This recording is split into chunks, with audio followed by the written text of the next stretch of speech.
PSG's superpower team that somehow failed. PSG in the 2021 summer transfer window went insane, or well, at least they tried to do so. After losing out on the league title to Lille and a Champions League semi-final exit to Manchester City, the club had decided to bring in some of the world's best players in all areas of the pitch, proving they were quite desperate for a redemption season and a Champions League. So they prioritised making the most out of the summer transfer window as much as they possibly could.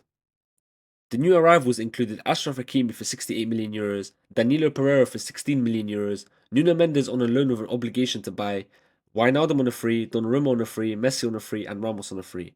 I remember when they announced all of these signings together, it was like they brought out the Avengers on the football pitch. I'm going to show you the image. Suddenly, they became everyone's Champions League favourites, and many were saying it's the best transfer window from a side ever. A front three of Neymar, Mbappe, and Messi, a back four of Mendes, Marquinhos, Ramos, and Hakimi, and in net Donnarumma. In midfield, Wijnaldum, who was elite at the time, coming off a successful 5-year period with Liverpool in where he won the Premier League and Champions League.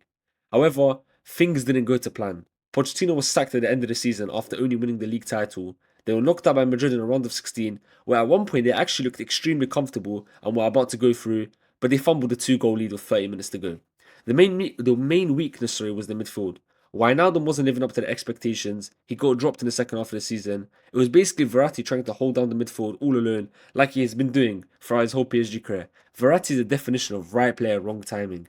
I can't. If he was in this current PSG team, it'd be so much better.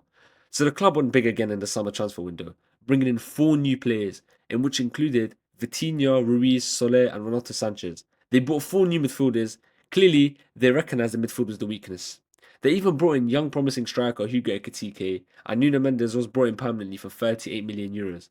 Galtier was also the new manager. He was the one that actually beat PSG to the league title with Lille, which caused the club to go all out. He changed the system to a back three system. Kimpembe, Marquinhos, Ramos as the back three.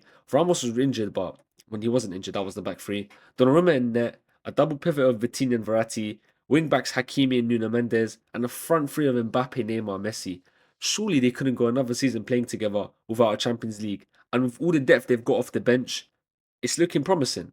They started the season strongly, and again, many thought they were going to win the Champions League.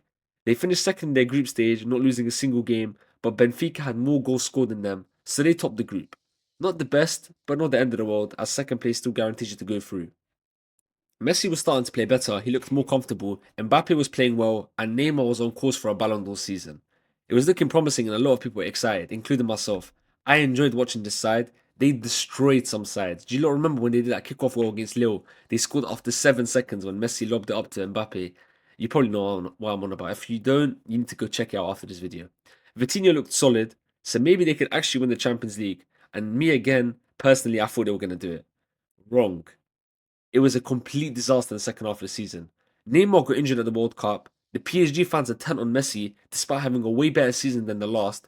Ramos was way too injury prone. None of the front three attackers would drop back, and if any of them got subbed off, it would cause havoc. The midfield still had issues, and ultimately, they were knocked out in the round of 16 by Bayern Munich, where it wasn't even close. 3-0 to Bayern, and this super team had somehow failed. Now, let me explain why I believe this team failed. As there is a saying, too much salt can ruin the food. Mbappe, Neymar, Messi, they all want to be the main man of the team. None of them really want to drop back, especially Neymar and Mbappe, who won a Ballon d'Or to their name, well, wanted at the time, and I'm sure Mbappe still does want one right now. It's possible for him, but for Neymar, it's probably over, and he has accepted that.